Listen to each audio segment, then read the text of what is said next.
Some breaking news we're following for you at this hour. U.S. forces carrying out retaliatory strikes against the Iranian-backed terror group Hezbollah after 3 American troops were injured in a drone attack in northern Iraq. The Associated Press saying some of the video of the U.S. counterattack. U.S. command saying these strikes destroyed and killed a number of Hezbollah terrorists. Happened about 4:45 Eastern time this morning, less than 13 hours after the U.S. personnel were attacked by drones, injuring those 3 members.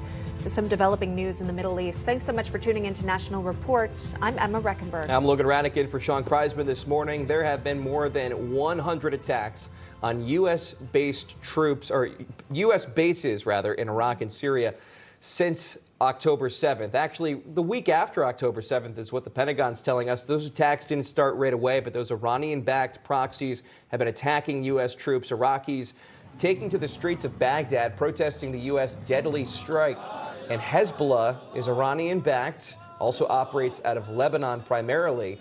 Terrorists there have been firing countless rockets into northern Israel, including one today that actually hit a church in northern Israel. That's a developing story. We're following it very closely, and we'll bring you the very latest as soon as we get it.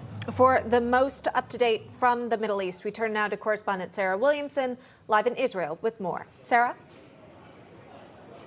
Emma, Logan, good morning. Look, the IDF is on high alert right now for a potential retaliation by Iran in response to this so-called decapitation strike against the IRGC Brigadier General Razi Mousavi in Syria that they are very, very upset about. And we have not stopped hearing about that news here in the Middle East as well. Now, the military is anticipating that missile strikes from Lebanon or Syria could be on the cards. So this is the north of the country right now is where they are really gearing up to see these retaliations, as Iran says, quote, that Israel will pay the price.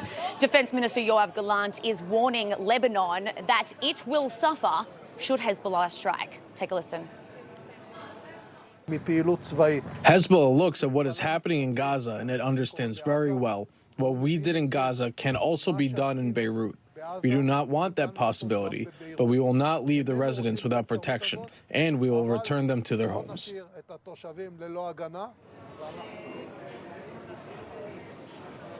Now, as you mentioned, Emma and Logan, the U.S. military carried out those airstrikes in retaliation on Monday in Iraq after those Iranian-backed militias targeted those U.S. military in that drone strike. There was 1 U.S. service member who is now in a critical condition and 2 others have been wounded. President Biden ordered these strikes on 3 separate locations used by the Iranian proxy Kataib Hezbollah, likely killing what they call a number of militants and destroying multiple facilities that have been used by the group. Now, Israel's war cabinet is going to be meeting on this uptick in violence by the proxies and see how best to tackle it as the war in Gaza reaches a new phase, and they have to focus on the slowing down of that operation there as well. Emma and Logan.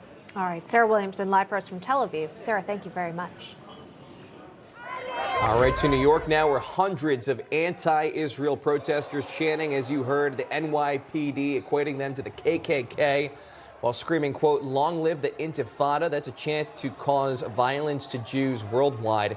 And this was near the famed St. Patrick's Cathedral in Midtown Manhattan on Christmas night. There were even chants of, quote, "Christmas is canceled here." So the NYPD reportedly had to move to a level 3 mobilization. It's the highest. Well, the highest, rather, is a level 4. New York Post reporting there were at least 6 arrests, 4 for disorderly conduct, 1 for menacing, another for graffiti. The protesters leaving behind stickers apparently saying Zionism